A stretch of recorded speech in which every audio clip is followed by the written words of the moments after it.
Hey guys, welcome back to the channel. And for today's guest, we have a very special guest with us. He is the president of Art Docendi. He's also a published author and trainer. Please help me welcome Mr. Alexey Cahilig.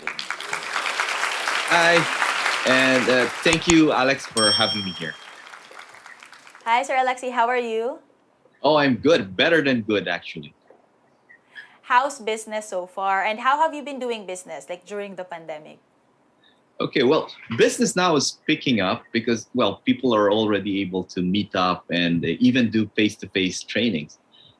During the pandemic, well, of course, business slowed down a bit, but we had to do a lot of uh, online sessions with different kinds of sellers and different, not just sellers, but even in the corporate world, because that's the only way we can communicate and connect with them. And during that time, I also had to create a lot of content. You see, if you don't have much to do, then you need to really create content so that you can prepare for what is called the new normal. And that's exactly what I did. During the pandemic, I made that time very useful by creating and writing books, and not just one book, but several books, so that I can really prepare that. Okay, once things get normalized, then I know I will have some new materials coming in.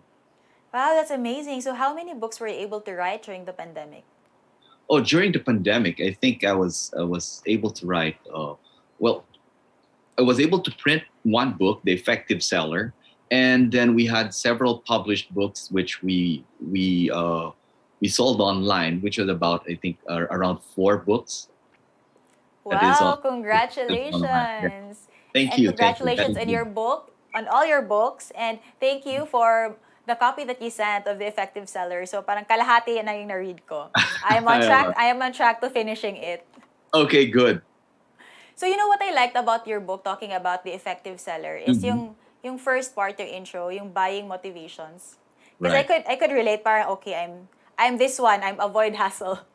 So can you tell us more about the six buying motivations, because it's very interesting to really be able to segregate the different types of buyers, because if you understand your buyer, like us being in sales for a long time, especially you being in sales for over 3 decades, you really have like a lot of experience already, and you can parang read people at a glance, so to speak. So can you tell us more about the six different types of buying motivations? All right. The six different buying motivations. You see, the normal thing is that when we sell, we try to study our materials.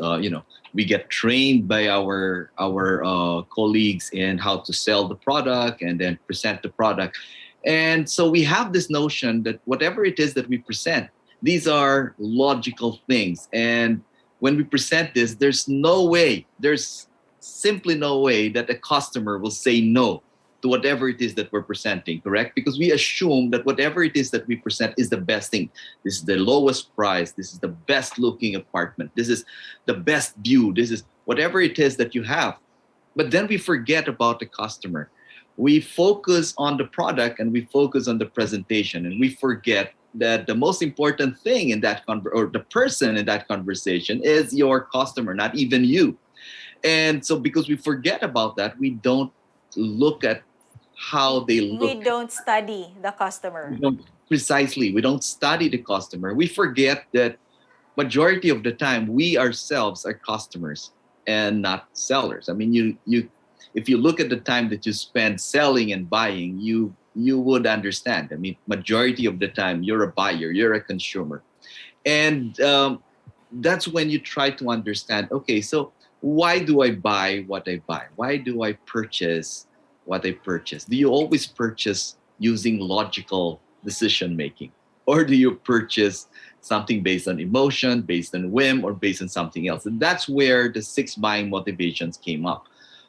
Some people would buy because they want to profit from it. They want to make sure that they get the best price, the best deal. And that's why you see a lot of people selling, okay, this is the best price, best deal, sale. I mean, when you see those things, and some people would actually um, be enamored by these things and say, oh, I like that.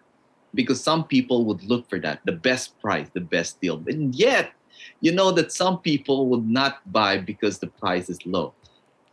In real estate, for example, some people will ask you, Alex, um, are you sure that that property will not be flooded? It's not in the flooded area, or is that area prone to earthquakes? Now, when you hear people asking these questions, and then you try to tell them, but look, this is the lowest price, I'm pretty sure that customer will run away from you.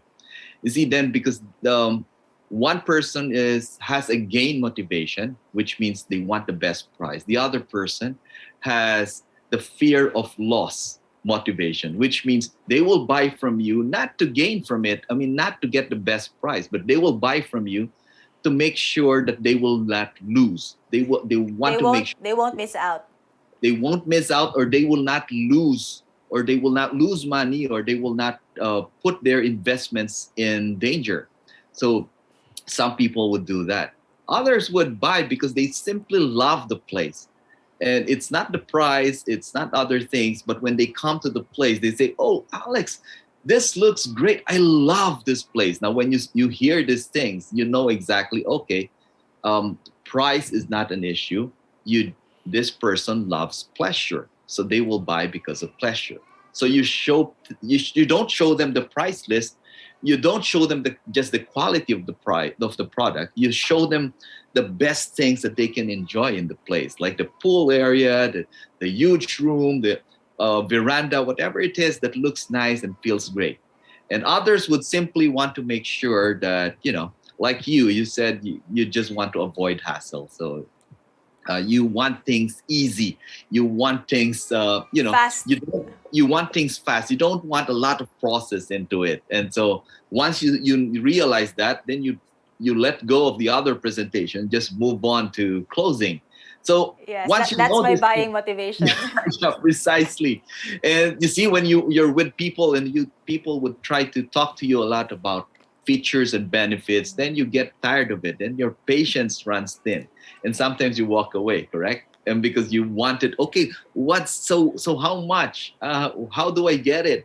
How soon can I get this? So those are things that you want. Some would be, some would simply want the best, and that's pride. And some would want what others want or what others already have, and that's another buying motivation that people would go into. So there's basically 6 main buying motivations that people have. Now, when you understand this, it becomes easier for you to sell, because you don't have to go through your whole gamut of presentation. You simply have to zero in on the buying motive. So once you have the buying motive, just present the feature and the benefit that will correspond to that buying motive, and then it's going to be easy to sell to them. So during your own presentations as well, especially when you had a lot of experience when it comes to sales. So what industries were you in before? Like, can you share your background with us, like little backstory? Okay, well, that's a nice question, because I started in the agriculture industry. I spent 9 years actually actively in the agricultural industry. I was a sales representative. I was assigned to Capiz, Aklan, and then also in North Cotabato, Davao del Sur, and then transferred to South Cotabato, Sultan Kudarat, and then eventually handled Visayas and Mindanao, and then the whole operations of that company. And after that, I went into human resource, which means now I was selling services for other companies. And then after that, I went into real estate. I also went into Insurance. insurance and training. Yes. So why did you decide to go out and start your own company, Arc Descendi? Okay. Well, it was a dream. I realized it was the dream because when I was still in college, when I was about to graduate, and then I was working already, I wanted to join an international company, and then eventually I said, when I retire, I'll set up a foundation and I will train people. And then suddenly I realized, wait a minute, I don't have to go into an international company. I have the opportunity to actually set up something and train people. So I went there instead. I went directly to it. And training is a passion. And because it's a passion, it was never work for me. It was something that I love to do. And that's why we set it up, Arc Docendi, with my wife, and so that we can train people uh, as a business and for a living. I can really relate with this story because when I was in high school also, it was my dream to be the CEO of my own company, to run my own business and, live Mhm. life on my own terms. And you can really do that more as an entrepreneur compared to if you're employed. Not that there's anything wrong with employment. It's just that you have more time freedom if you're Mhm. running your own business. And then my initial plan was, since I'm a licensed nurse as well, I'm a Mhm. registered nurse, was to go abroad and then work there as a nurse and then come back home to start a business. But then when I got into real estate, I mentioned a while ago when we were talking that we both know Sha Nasino. So it was Sha Yeah. who actually invited me to attend this real estate seminar in Manila. And when I Oh. attended that seminar, I realized, oh, I don't have to go abroad and work there. I Mhm. can do it now because there's a lot of resources here and there's a lot of money also in the real estate industry, so I can do it now. So that's when I went home, we started the company, which is Truly Wealthy Realty. All So right. Wow. like our stories are similar in that regard na you can actually do what you want to do now and you don't have to wait until retirement, or you don't have to really go abroad to work if it's the same goal that you want to start your own thing. Yes, that's true. And how has it been so far, like running your own company? What were the challenges, especially at the beginning? Because I'm sure there were a lot. Okay, well, running the company, well, definitely you have a lot of challenges when you're running your own company. Especially, for example, when you're trying to get new clients to come on board. Those are, when you're in a training company, the most difficult thing is that when they don't know you, they don't hire you. And so we were basically in the first year of our existence, we were literally giving away the trainings. We were moving from one place to another, giving free sessions just to prove that we can do this, and also just to get that track record. So sometimes I just to tell people that I was able to train this company or this group, I have to go to that group and offer my services even for free. And until finally we hit that, well, not jackpot, but we hit that, we hit the opportunity where people suddenly realize, oh, gave us the break, and people invited us to their offices. They gave us this series of trainings to facilitate, and that was the beginning of the growth of the organization. So how long did it take you to like land your first client? Um, I think we were able to do it. We had the first client by, well, after like 6 months, I think, but that was not a sustained thing. But we had sustained clients after a year. I mean, After a year na. that's when Well, the clients started coming in. yeah, so you really need like at least a year. You needed at least a year to build your business. True. Very similar if you're in sales. Like when I started as a real estate broker 11 years ago, I think the first 2 years, it was like hit and miss. Like I would close a Mhm. deal and then several months would go by. Especially since when we started, we didn't have any mentors because we started our own realty. Oh, So there right. was no one telling us or guiding us what to do. It would be a lot faster actually if you joined an existing realty Mhm. with already experienced sellers there who can guide you, who can really mentor you. So some of our agents, they close a deal like 2 or 3 months after coming in. For us, I think it took me half a year to close my first sale. That's a long time. But I was also just doing it part time when Mhm. I started. Right, right. Oh, but you've come a long way. Congratulations, Alex. Yeah, praise God for that. And, God has really been very generous in His blessings and guiding us. And He also led me to the right partners, which is very essential in starting a business. Like, we never had any fights within the partnership, and we've been together for 10 years now. So I'm really blessed Oh, also with the partners that I have. We have the same values. So I think that's the core really, that we have the same values, because our values is what guides us in making decisions, that's true. when the going gets tough. When you need to make hard decisions, your values, they are your North Star and they will guide you to do the right thing. Correct. Yes, I couldn't agree more. How about your challenges also moving forward, and what did you learn from these challenges, in not only running a company but also in dealing with people as well, dealing with your clients, dealing with employees? Okay, well, you encounter a lot of challenges dealing with clients. For example, well, some clients would be very demanding. Um, some I would not say clients, but you have prospects who would demand a lot of things, or who would be, who would not be uh, accepting of what you offer immediately. And so the way we manage it is we actually offer samplers just to show them how that we got it. And the challenge there was actually to perform. I mean, because if you don't perform well during the sampler, then you don't get anything.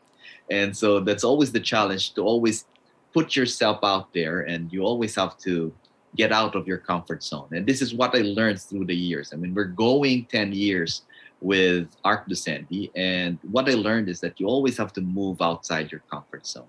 You cannot stay there. You cannot stay with where you are.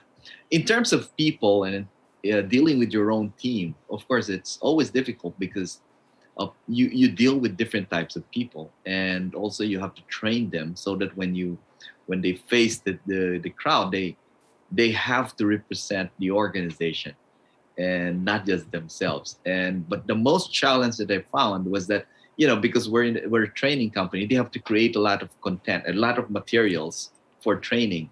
And what I always tell them is, please do not fall in love with your material, because we will edit it, we will change it, we will. So if you're in love with the material, then a lot of things, you get disheartened by it, and you get demotivated simply because your output, you feel that your output is not good enough. But in fact, the output that you initially put out helped everyone in the team to actually create a very nice output. So those are things that we have to do. But of course, we have to deal with different kinds of people, and we were in a space where we grew with a lot of people in the team, and then eventually we had to narrow it down so that we can really operate, what they say, lean and mean uh, machine. So that's basically how we did it,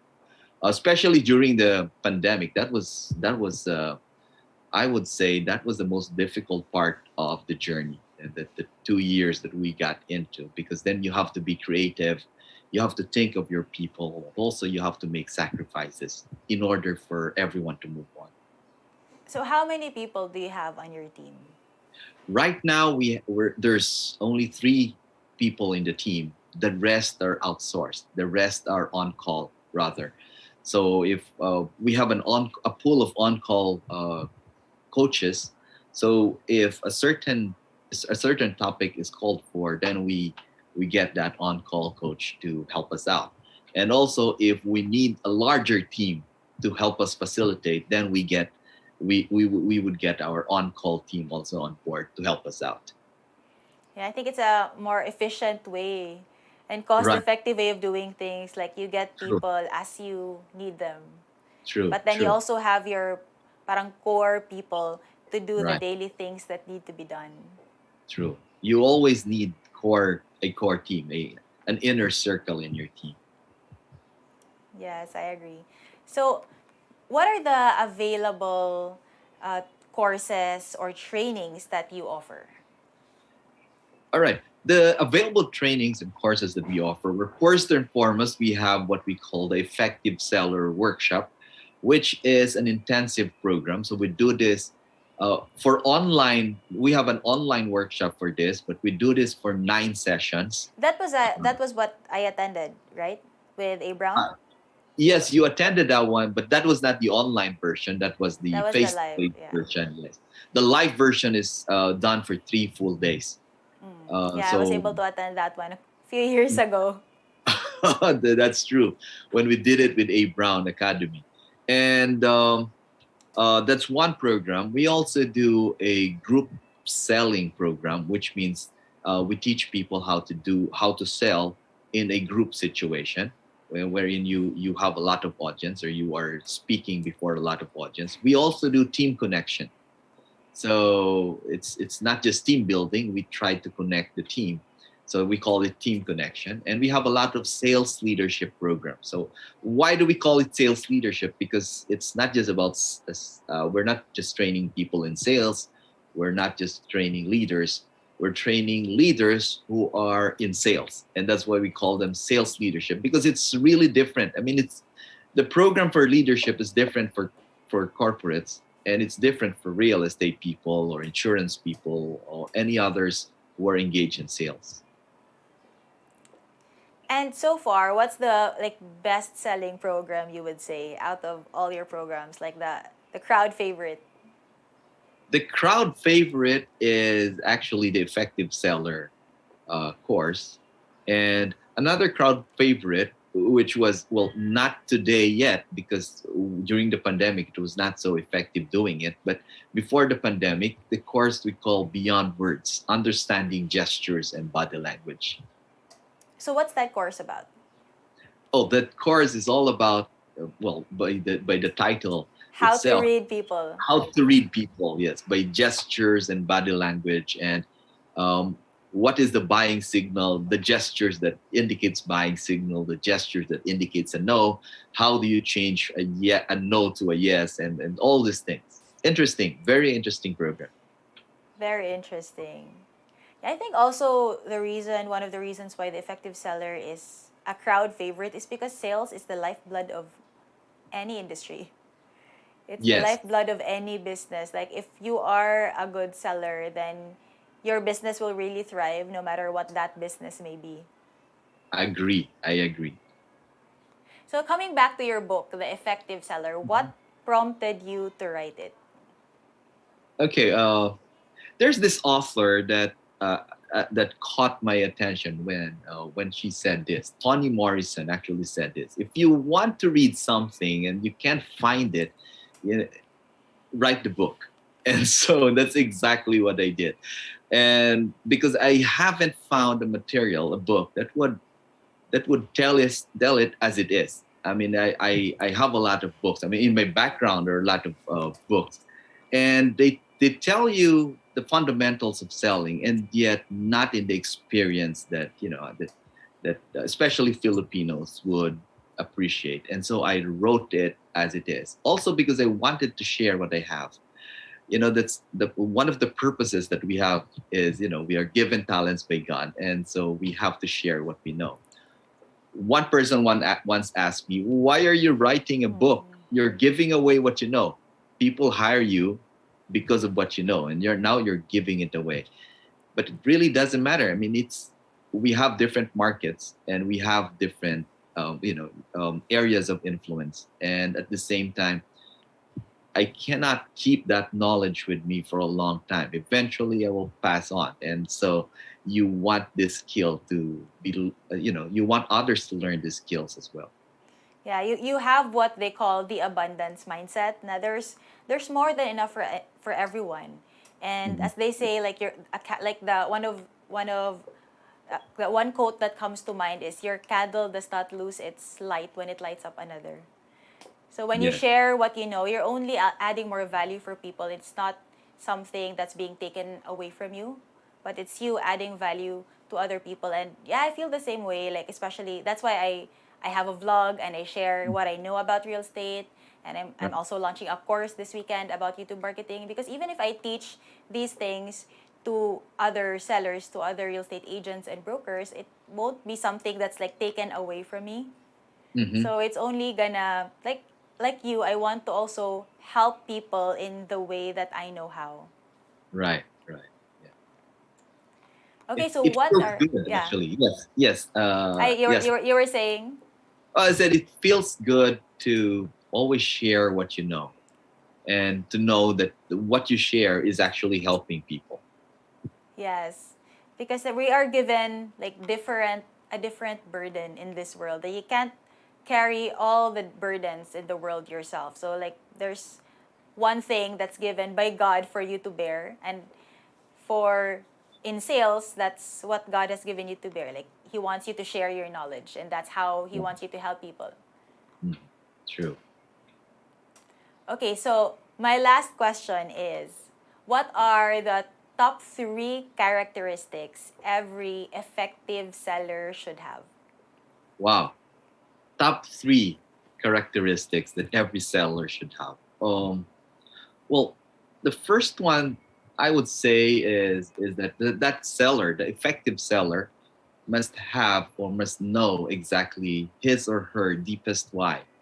I mean, you get rejections every day. I mean, as sellers, we don't eat rejections for breakfast, but we certainly eat them with breakfast, which means it's Breakfast, lunch, always and there, dinner ata.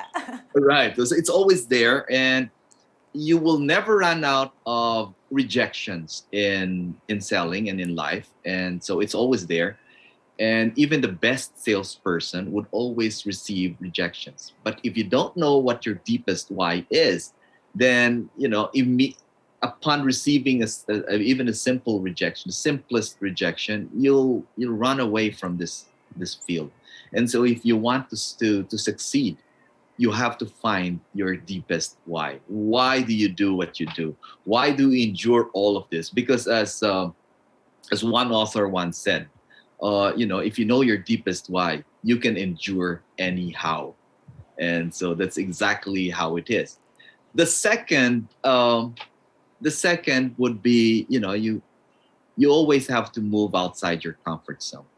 You you're not afraid to try new things. You're not afraid to learn, and because especially in sales, and I think now we've experienced this prior to the pandemic, we're doing different things. I mean, you, Alex, I've seen you do a different thing before during the training with A Brown, and then I saw you do a different thing, or at least do some things else before the pandemic. And suddenly in the pandemic, the whole market changed, and so we have to change. And now that we are moving towards post-pandemic era, I mean, the market will still evolve. The market is going to evolve no matter what we do. And so if we don't change, if we don't step outside our comfort zone, then we become irrelevant. And relevance is a very important thing in selling. If you're not relevant to your customers, then they will not find you helpful. And our role is to actually help them find solutions. And but we cannot connect with them if we are not relevant with them. And so we always have to move outside the comfort zone. So, how do Learn. you stay relevant Well, I stay as a relevant. seller? Right? Okay, that's a good question. Well, to stay relevant is always to experience. For me, for example, whenever I train people, I need to experience rejections as well. So which means I always put out myself and I always try to sell. Why do I do that? Because so that I would know the feeling of getting rejections still, and remind me, oh yeah, this is why we need to sell more. This is why we need to improve. And also you have to read. You have to be abreast also with current events, because these are the things that are relevant to people, what is happening around them. So, and you have to keep talking to people. I mean, there's only one way to find out what's happening around you is to keep talking to people. You cannot hide in your room and then tell people, I'm relevant. I mean, you cannot be relevant if you don't. You have to be present. You have to be Yes, there. You have to be true. updated. You That's know, that's that reminds me of a quote that Gary Mhm. Vaynerchuk said, and it really stuck with me, and it was one of the biggest reasons why I started my YouTube channel. Mhm. He said this: if you are not producing content, no matter how good you're doing in your industry today, you will become irrelevant. Because the person who's posting every day will slowly but surely eat up your market share. So I was like, I don't want to become irrelevant. So that was when I really finally pushed myself to start my channel. Oh yeah, oh that's a good one. In fact, that's one of the reasons that pushed me to write the book, or the Effective Seller, and all the other books, was because when it dawned on me during the pandemic that we are moving into a different era after this, And the first people who will be out there with the new material would be the most relevant people in Content the creators. correct. And that's why I had to write the book, because I have to make sure that my material and myself will be relevant to what the market would need. And also, since you're talking to, you mentioned you have a lot of companies, right, who are your clients. Yeah. So you would know, like, perhaps the CEO or the vice president or executives in the company, right? So Right. one material that you can actually also put out is you can do interviews with these people, because these people are Yeah. leaders and they have a lot of things that they can share. And that's why I actually do these interviews as well, because I want to share, like, aside from what I know, what these people know. And also, Hmm. I want to learn from these people. And why not record it so more people can learn? So that's one thing that you can do. Since they're already accessible to you, you probably are good friends with a lot of them already. You have established a good relationship with them. You can Right. invite them on your channel, or you can also put it out on your podcast. So parang two in one na. Your interview can be on your channel in video format and then audio format on your podcast. Right. Well, that's a good one. Thank you, Alex. Yeah, interview people. It's really fun too. You learn a lot. Right. Right. Right. Yeah. Okay. Now on the third one. Okay. The first one was to know your deepest why. The second one is to move outside your comfort zone always. The third one is always be connected with God. You have to make sure that your faith is in the right place. You see, we fail. We every time. I mean, every time it's not the threat. Rather, it's a promise that there's always problems and there's always failure happening Yes. around us and in us. But if we don't have that faith, if we don't have that right relationship with God, then when we fail, then it's all over for us. But if we know that God is with us, we know fully that whatever we do, He will never leave us. He will never forsake us. And that gives you the courage, the confidence now to really move forward.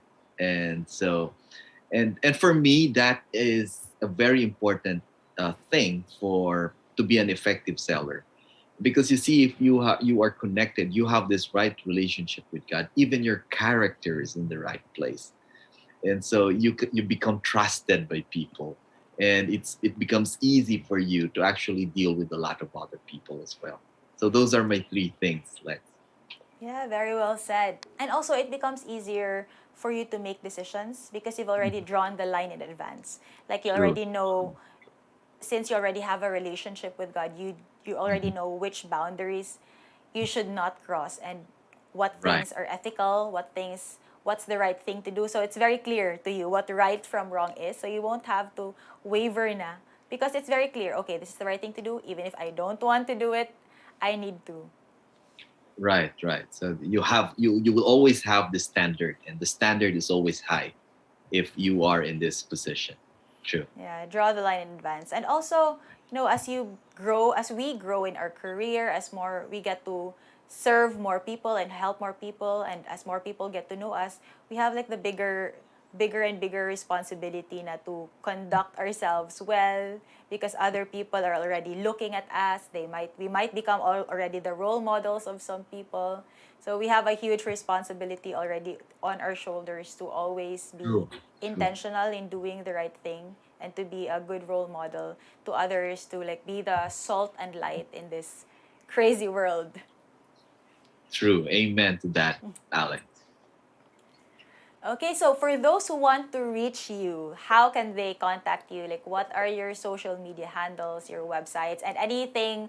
What's any other thing that's coming up? Do you have any events or things you want to share? Okay.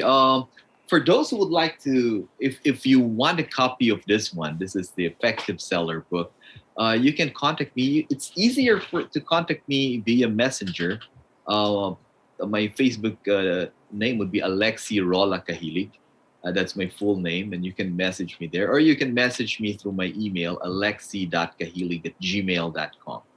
Um, for other events, Yes, on the 24th of May at 4:30 in the afternoon, we'll be having our virtual launch of a new book. The book is entitled Solving the Sales Puzzle. We will be launching this alongside one of our partners, Edfolio, which is well, they say Edfolio is the Kindle of the Philippines, and it's based in Mindanao actually. So So what is Edfolio? I actually saw that on your post. Like you were interviewed by Folio, Edfolio.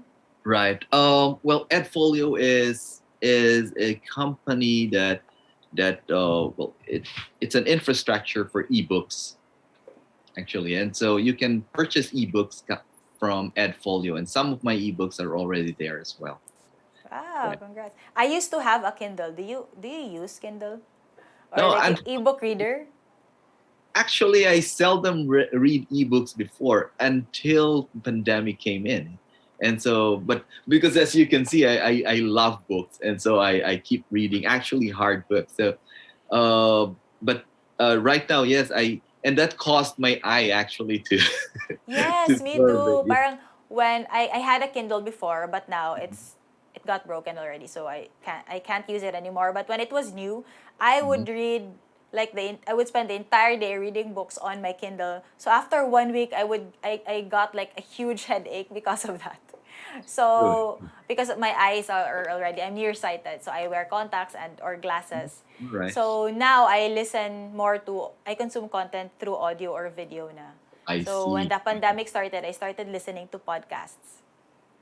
Right, right. Okay, so May May 24, 24. May Sorry, May 24, 26.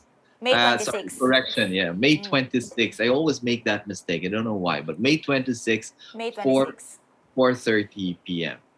Yes, and that will be our virtual launch for the new book, Solving the Sales Puzzle. Wow, congratulations on launching another book. I hope to be able to write a book at least by next year na. Why not? I Okay. actually already have the outline in place, so Mhm. I will make the time to write it. Yes. Oh, right. Just right. Someone once said, if you want to learn how to swim, then you have to jump in the water. The same thing with writing. You just have to write.